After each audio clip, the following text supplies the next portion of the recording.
So President Trump now says he has nothing against the Pope, despite criticizing the Catholic leader several times since Sunday. Why are you fighting with the Pope? And are you worried it's upsetting your No, I don't. I have to do what's right. The Pope has to understand that. Very simple.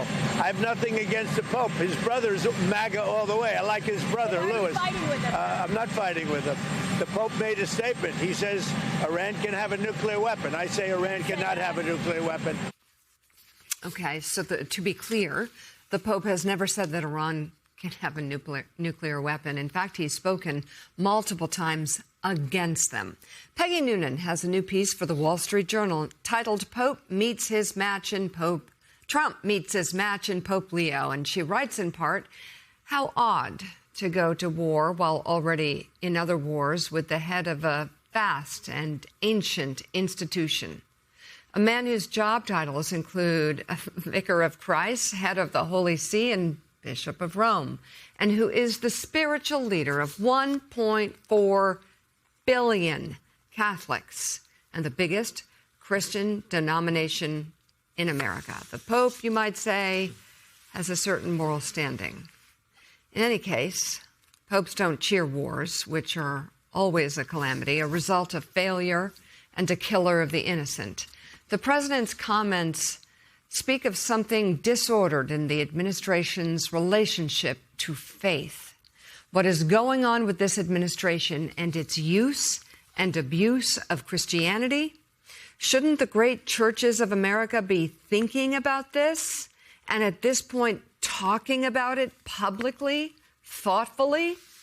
American presidents during war have always called on God for help and guidance, deliberately not the Lord of one faith, but of all, and none have ever used the story of Christ to undermine a president's critics. And Joe, I was just talking to fellow Catholics recently who seem to feel that this sort of rift between Trump and the Pope and the silly, mocking images that he has made, sort of a little bit of a line for them. They seem disgusted.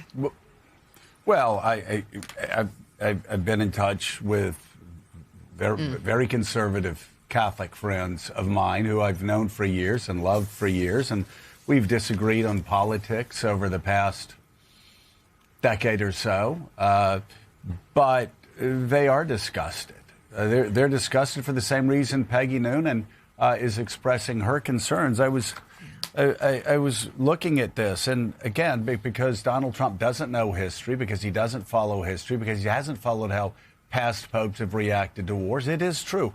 Quote, popes don't cheer war. They don't cheer war. Ross Douthat, a guy that, again, many times has seemingly used his space in the New York Times to defend Donald Trump, this past week said, wait, how can you expect the Pope to justify this war when the White House even hasn't really been able to successfully justify this war? And, of course, the man you're looking at right now has never said that Iran should have a nuclear weapon.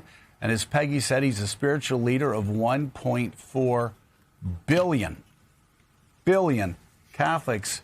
And I agree with Peggy. And, you know, Mika, I don't talk about other networks. I try not to. I certainly have tried not to in recent years. Does no good. I will say I was shocked that some people on a certain network decided, because Donald Trump's president, that they now want to attack the Pope, too, and suggest that the Pope is a left-wing radical. This Pope is not a left-wing radical. This Pope is literally quoting Jesus. He's literally quoting the red letters of the Gospels of Jesus Christ. And as Peggy said, we have politicians, and now we have talk show hosts on cable news networks that are, quote, using and abusing Christianity for their own political aims. Pope Leo is going to win this debate, this theological debate. JD needs to just do his job and stop, and Claire, stop second guessing the Vicar of Christ, God's representative on earth for 1.4 billion Christians? Because he's quoting Jesus. His allegiance is to the gospel of Jesus Christ. J.D. Vance's allegiance is to Donald Trump. And let each stay in their lane. But let me just say, when I was in Congress, the Catholic, I think it was the Catholic bishops would put out a scorecard.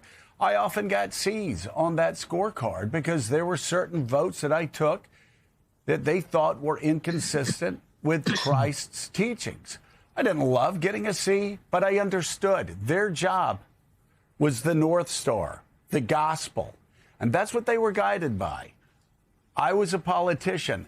I was focused on more worldly things that I felt like Congress needed to do. The fact that this administration feels like they can savage Jesus every day and savage, with blasphemous images, make up fake Bible verses or lift them from Quentin Tarantino, and as Peggy said, use and abuse Christianity. There's no such thing as a free lunch. This will catch up to them. Yeah. And, what's really interesting here, Joe, is that this Pope Leo is more conservative than Francis. This is a very reserved, conservative theologian Pope. He is not somebody who is pushing the envelope like we saw Francis do in a way that, frankly, alienated a number of the more conservative leaders of the Catholic faith in the United States. Leo was welcomed by the more conservative part of the Catholic faith in the United States because they saw him as somebody who was tracking back to the middle, and even, frankly, more to the right than Francis on many issues that confront the Catholic faith right now. So that's what's really interesting. And the other thing that's interesting about this is the background of this Pope is he's an Augustinian.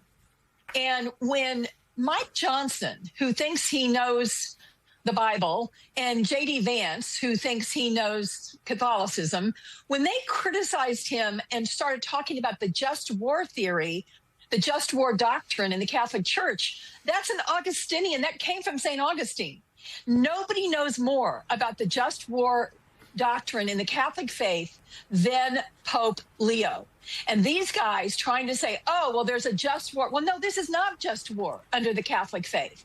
And Pope Leo could, frankly, teach them about that more than they ever thought they could know. So it is so outrageous that they are lecturing him about what he should and shouldn't say about the gospel according to Jesus Christ.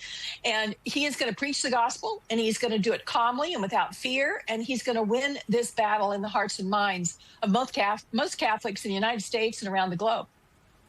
MS Now political analyst, former Senator Claire McCaskill, thank you very much for coming on this morning and coming